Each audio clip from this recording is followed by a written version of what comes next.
As usual, let us start our Dhamma talk by saying Namo Tassa 3 times. Namo Tassa Bhagavato Arahato Samma Sambuddhassa. Namo Tassa Bhagavato Arahato Samma Sambuddhassa. Namo Tassa Bhagavato Arahato Samma Sambuddhassa.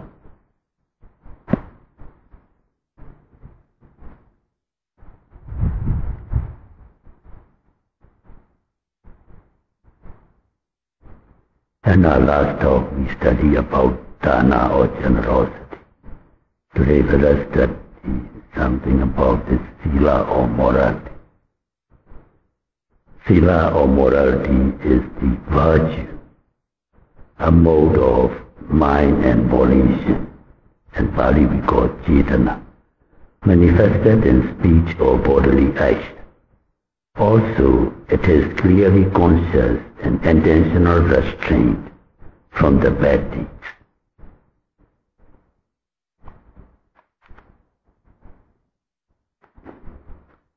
A person who possesses virtuous morality can attain the following blessings. 1. Prosperity and wealth. 2. Noble reputation. 3. Self-confidence. And 4. Unwavering death. 5. Heavenly rebirth. In fact, it is the foundation of the whole Buddhist practice in cleansing the kilesas or defilements for the realization of Nibbana. Sila or morality may be classified into Buddhist layman sila, Samanera or novice sila, and Bhikkhu or monk's sila. Here, let us try and understand the Buddhist layman sila, which can be categorized into 5 precepts and 8 precepts. Basically, one who observes the strict discipline of 5 precepts can be regarded as a noble person. One who possesses virtuous morality or sila is highly esteemed not only by human society, but also by heavenly beings of celestial Deva world.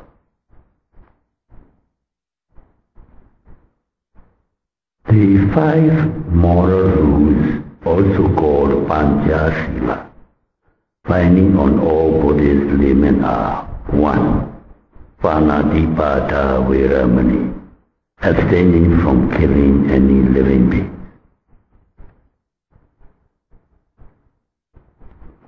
The number 2, Adena Dana Veramani, that is, abstaining from stealing. 3. Kamesu Mechachara Veramani, abstaining from unethical or unlawful sensual misconduct. 4. Musavara Veramani, abstaining from lying. 5. Surameraya Macha Pamadatana Veramani, abstaining from the use of intoxicants. These are the 5 precepts.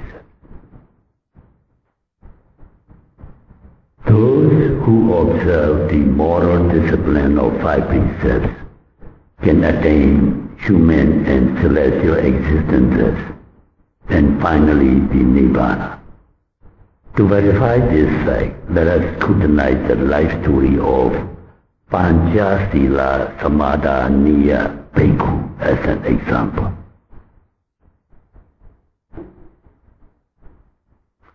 It was recorded in the Theravada Pali text, that is, stanzas spoken by enlightened arahants.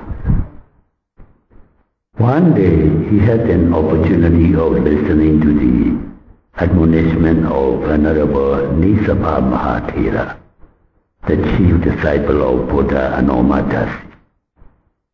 Since then he became very pious and he observed the strict discipline of Panchasila, or 5 precepts, for the rest of his life. At that time, the longevity of human life was about 100,000 years. After the demise of that existence, he was bestowed with the luxurious lives of human and deva worlds, 30 times as king of celestial beings, and 75 times universal monarch of the human world, and countless number of ordinary human and deva existences. He has never been to nether worlds or 4 lower realms of awful states, Anima world, ghost world, demon world, and hell. At the end of 100,000 world cycles, and during the time of our Lord Dharmapura, he became the son of one rich family in Vaisali city. One day, he accompanied his parents to the Lord Buddha's residing monastery.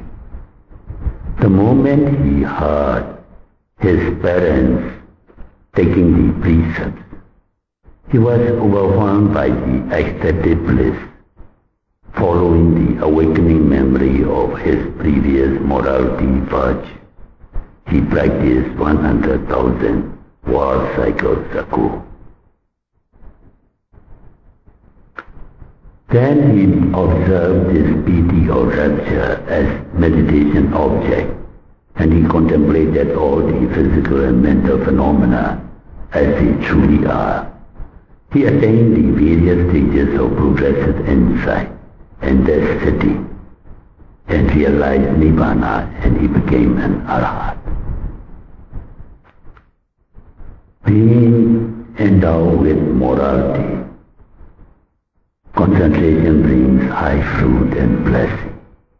Being endowed with concentration, wisdom brings high fruit and blessing. Being endowed with wisdom, the mind becomes free from all kantkas, asava, and deliverance from all suffering. So may all meditators be able to observe strict morality and develop concentration and wisdom, and finally attain the eternal bliss of Nibbana. To transgress or breach or break precepts, and our Buddhist criteria, the main thing is jirana. Jira means your volition or intention. Anything you done with evil will or evil intention, then that amounts to unwholesome. So in business dealings, if the buyer or not only the seller agree with you call a price to the buyer, and if the buyer is willingly agree to pay, that doesn't amount cheating. Only thing is, if you do it without the buyer's agreement, then that may amount to cheating. So basically, general rule is you try to examine your motive or volition, because that motive or volition is, we call in Pali jirana. Jirana means that's a factor that causes the karma. So karma will bear fruit. So it's whether you transgress a precept or not is depend on the jirana. So the same answer applies here. The intention or motive is that counts in transgressing a precept or classifying or categorizing an action as unwholesome. It depends. The definition is when you lie for the detriment of second party, only like giving false evidence and the court, supposing by one person get court case and entangle court case, and because one is hateful of that person and one wants his suffering, then he went to the court and gave false evidence for the detriment of the second party. And that kind of lie is real breach of precept and is evil. But whatever is called and worldly lie, white lie or black lie, doesn't matter. It is with good intention. We had sometimes to just, as has been said, we cannot be free from these things. Like in medical field too, a doctor knows that his patient is going to die, and the patient on deliberation asks the doctor, "Doctor, if I have any chance?" Oh, he had to lie to the patient. Cannot say the truth. And no, you are not going to, you don't have any chance, you're going to die. And that will make it worse.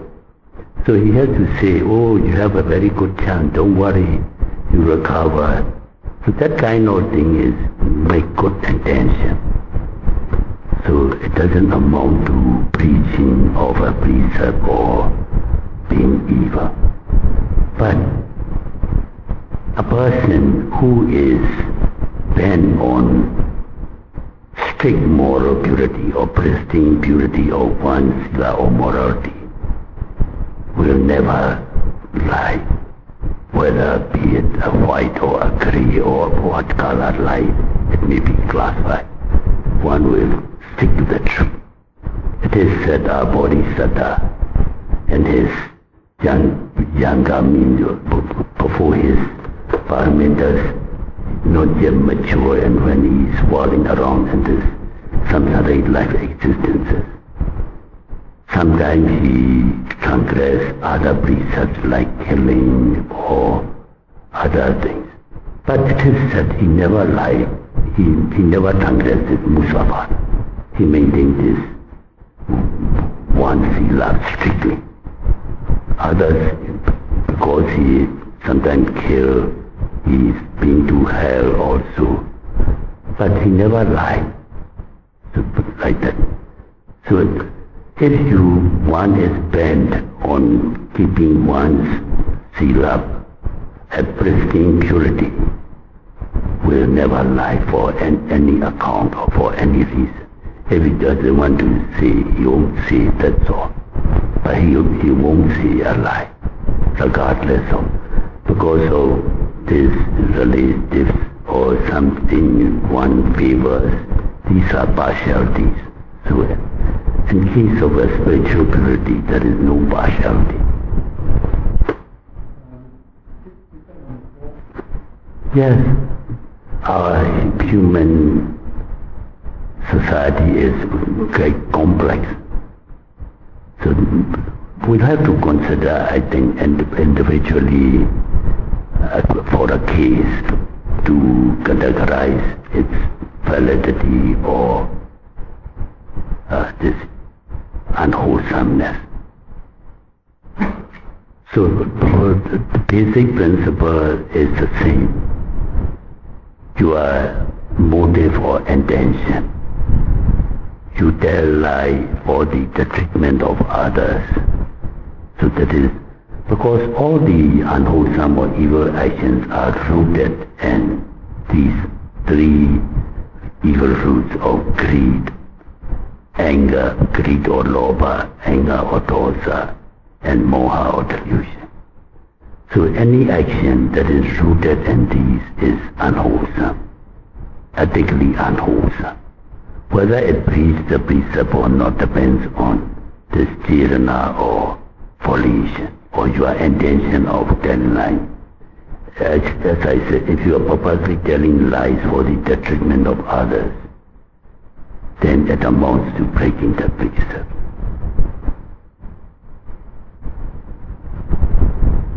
As I said, a person bent on purity of sila, or to say directly, if a person has attained this, the enlightenment, the first enlightenment of Sodapati path and fruition and become a Sotapanna, he never breached these five precepts on any account, even at the risk of life.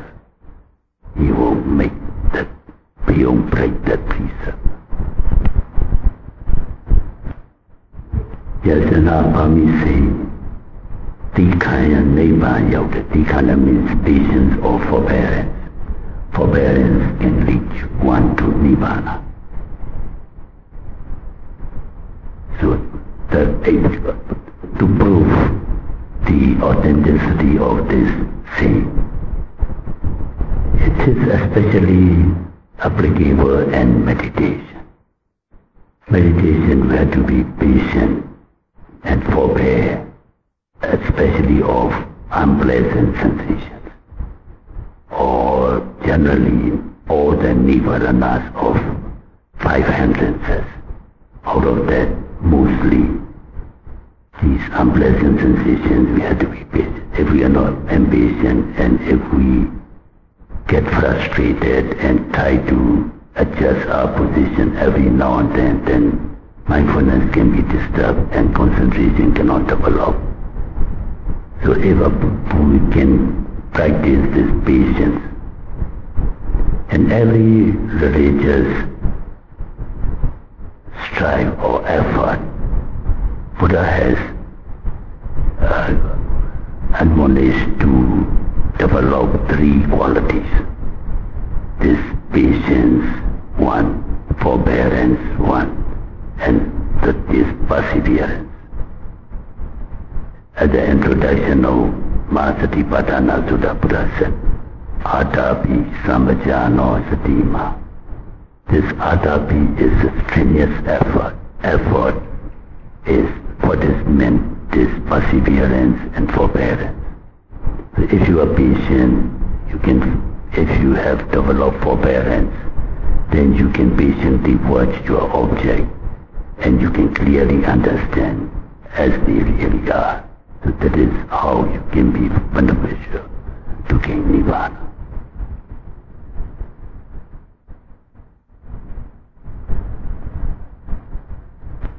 However, when we guard our 6 sense doors, we are asked to know thinking to prevent the proliferation of thoughts. This seems to be a contradiction. Can Sayadaw please? And Noble Bhikkhu Bad, this effort comes Samma Vayama, right effort, and a Samadhi group. And Bodhipakya Dhamma, as you all know, Bodhipakya means the same thing, it is enlightenment efforts. It is Buddha taught as Samapatthana. Samapatthana is this full efforts on the wholesome and on the unwholesome. 2 on the wholesome, 2 on the unwholesome. So that is no problem, no question, everybody understands. Effort to be made for the wholesome thoughts or wholesome mental states that has already arisen to develop, that has not arisen to arouse developing on the wholesome side. On the unwholesome side, to suppress the unwholesome mental state that has arisen and to prevent the unwholesome states not to arise. So there is the general theoretical instruction Buddha gives. We have many times laid out how Buddha has taught us on this meditation. The first discourse standing on the Dhammacakkappavattana Sutta, he laid out the theoretical part of meditation and detailed method of practical exercise he delivered in Mahasatipatthana Sutta. So this Dhammacakkappavattana is theoretical instruction and to be followed by practical detailed exercises by this Mahasatipatthana Sutta. So this Samavayama or Samapatthana, general theoretical instruction is this way. For some unwholesome mental states, to arouse wholesome mental states that have not yet arisen, and to make develop those who have those mental states that have already arisen, like that. So this is just theoretical instruction. So how do you apply on your practical exercise or practical meditation? What is unwholesome mental states and practical meditation? Is 5 hindrances. So 5 hindrances, those have arisen, we must abandon it. Those not yet arisen, we must prevent not to arise. How? Just by mindfully noting it. These are unwholesome mental states, and practical meditation Buddha laid out as 5 hindrances. Kame, Chanda, Nivarana. Pali word Nivarana means hindrances.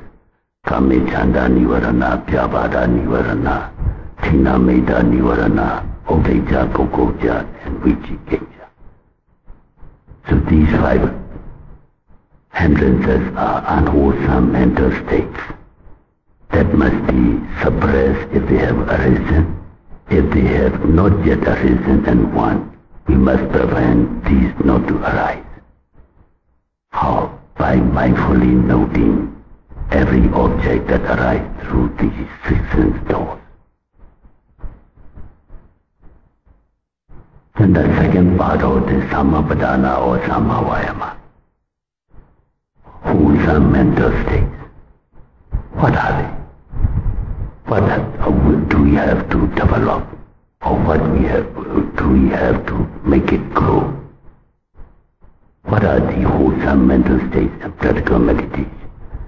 Buddha just gives general instruction. Wholesome states to develop or to not yet arisen to arise must make effort means. What are the wholesome mental states and meditation? It's these 16 stages of insight. If the meditator has never experienced it, one must strive to experience it, to arise. If those have arisen, you must make it develop, means repeatedly contemplate on it. So that's what is meant. And most of meditators here, they just sit with loss of all these activities and just stay with the mind and not an indolent. So that is not in accordance with the instruction given in this either Samavayama or Samapadana. So wholesome states, please don't forget, and the meditation practice, unwholesome mental states are 5 nivaranas, Kame, Chanda, Nivarana, passionate thoughts, Pyavada, Nivarana, ill will, Thina, Meda, Nivarana, sloth and torpor, when the mind is indolent and hazy and murky, not knowing any object or not clearly seeing and learning or developing any insight. That is sloth and torpor.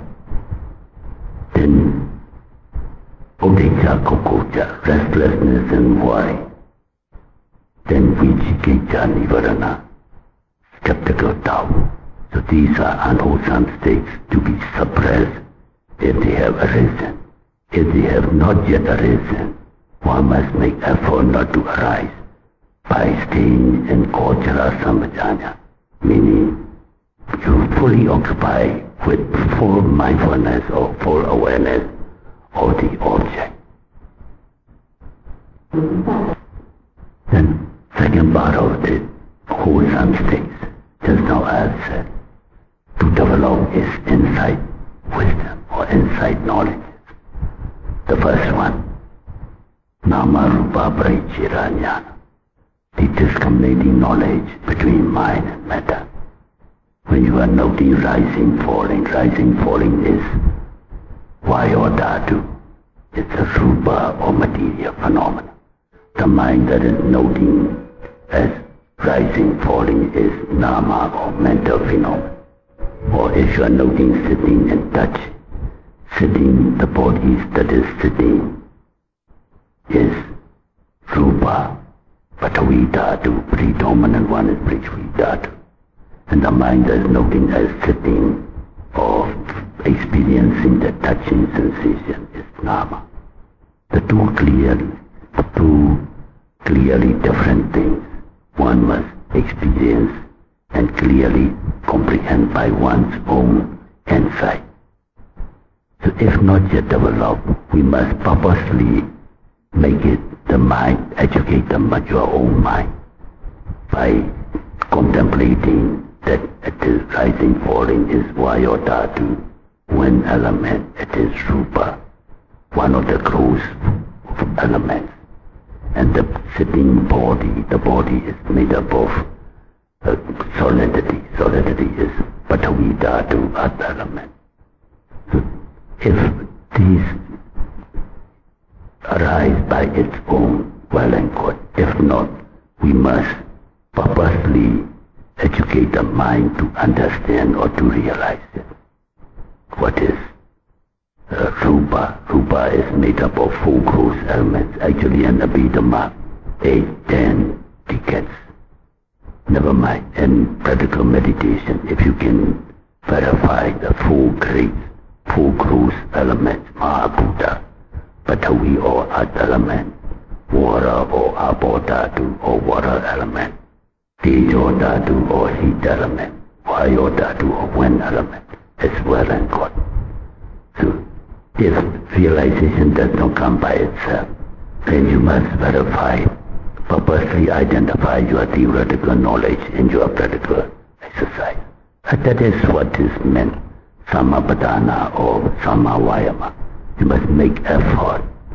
These wholesome states, these are wholesome states, which will lead you to path and fruition knowledge and Nibbana. So also in walking meditation, when you are noting the steps, either left step, right step, or lifting, putting down, lifting, moving, putting down. These steps these are motion. Element of motion is Vayu Dhatu. If you are seeing the foot, solidity is Patavi Dhatu. If you are feeling sweating or sticky or moisture, that's Apo Dhatu. If you feel heat or cold, Tejo Dhatu. These are rupa. And the mind that is noting as left or right, or lifting or putting down, lifting, moving, putting down is nama, mind and matter. So that is the first discriminating knowledge between mind and matter is nama rupa parichirajnana. And that is wholesome mental state.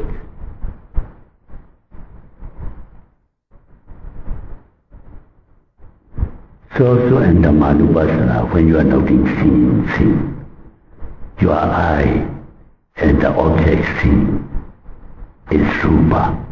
The seeing consciousness that arises is nama.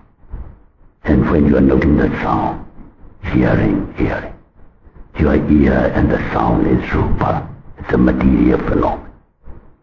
And then hearing consciousness that arises is nama. So also in other sense doors. Must realize that, if not, one must purposely make the mind realize that these are rupa and nama, that is, you are making effort, which is samapadana or samavayama.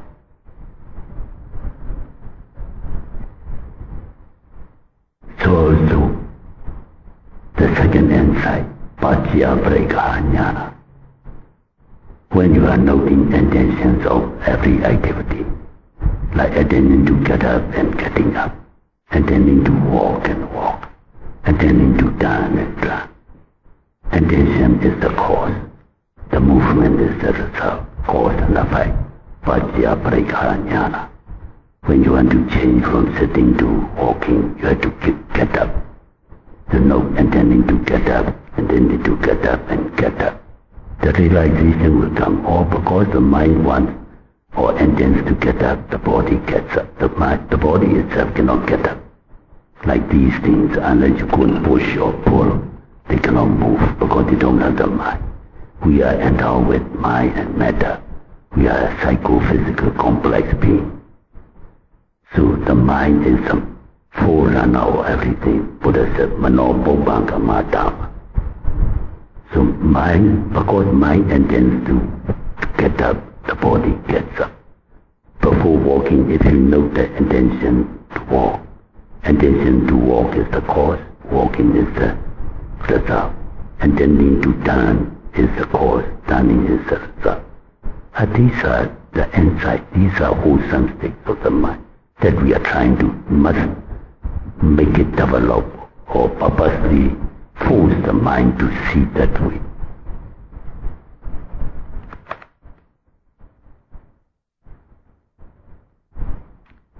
So also in Dhammanupassana, the I and the object is the cause, seeing consciousness is the result. Sound and the ear is the cause, and hearing consciousness is the result. Cause and effect relationship. That is, if you can see or perceive clearly or clearly comprehend, and that is Pacca Parigraha Jnana, wholesome states of mind developing. And even if you have experience once, don't be complacent and contented.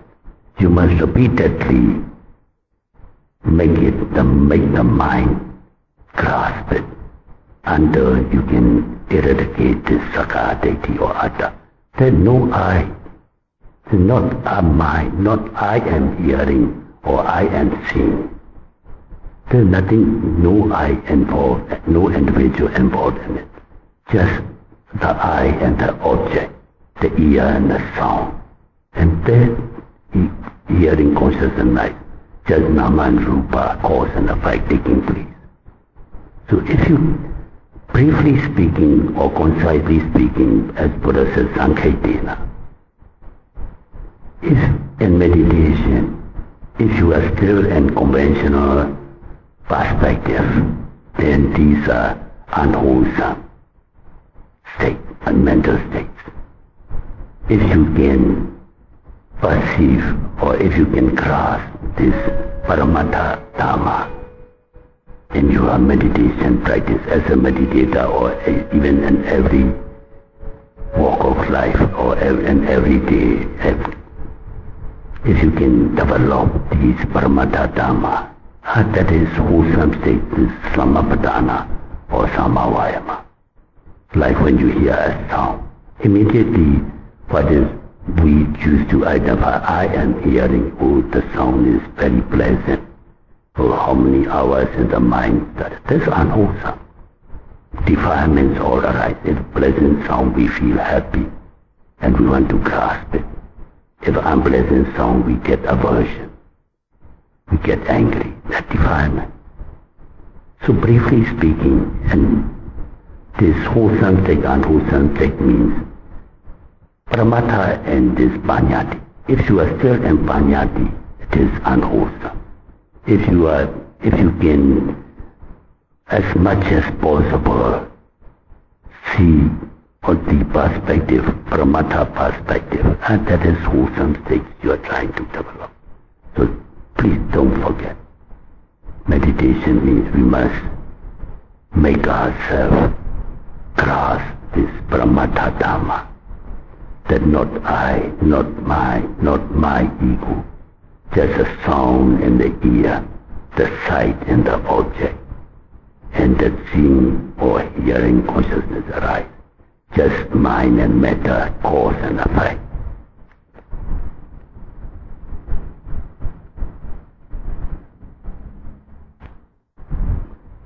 Now, the second part of the question is, however, when we got our sixth sense doors, we are asked to know thinking to prevent the proliferation of thoughts.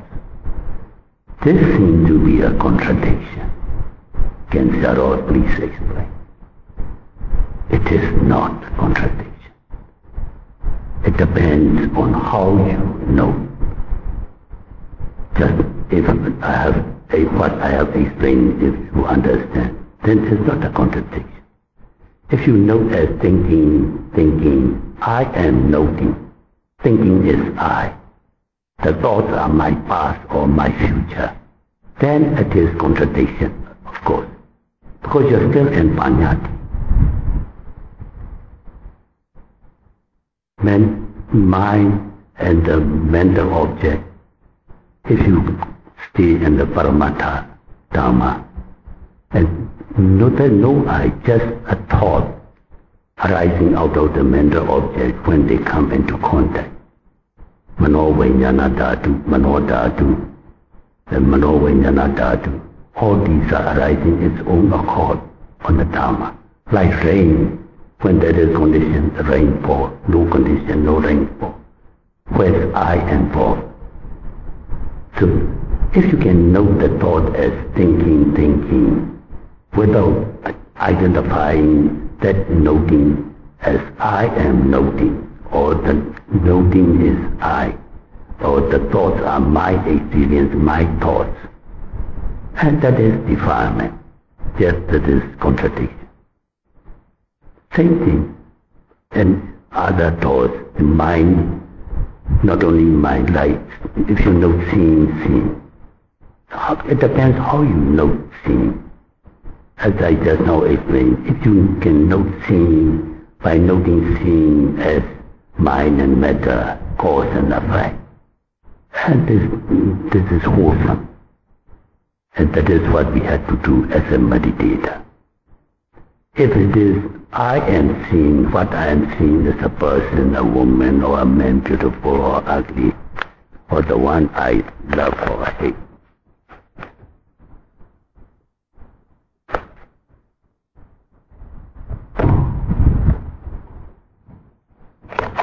So that is in Panyati, free, conventional free.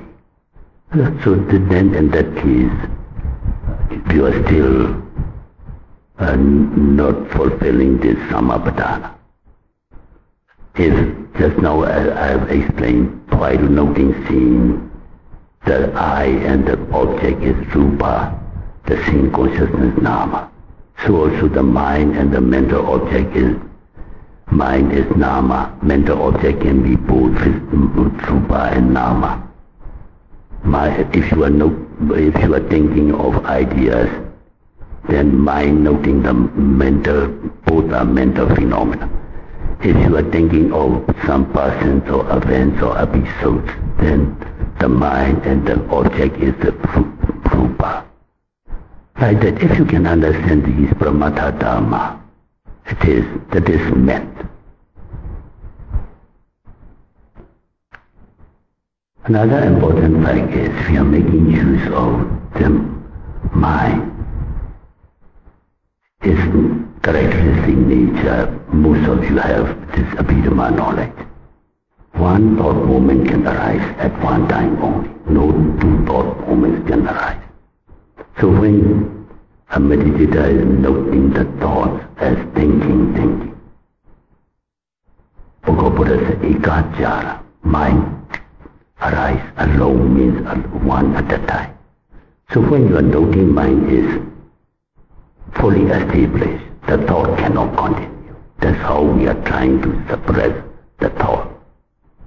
So by noting thinking in the proper way, of course, just now as I have explained, if you note thinking and if you are trying to understand what the thoughts are, then one can be carried away. And that is what is true as of the comment as contradiction.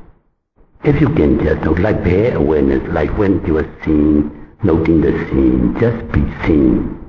Dete Dhammadam Vaisati, Buddha said, Sudi Sudhammadam Vaisati, Muge Mudhammadam Vaisati, Vinyadhammadam Vaisati. And just consciousness, just consciousness only. Just say thinking, not what you are thinking, or identifying the feature or the story or the thought. So if you can note that way, when the noting mind is strong, the thought cannot continue and evil thoughts cannot arise. That's how you are suppressing the unwholesome states of mind from arising. So it is not contradiction. It is in compliance with the law of Dharma.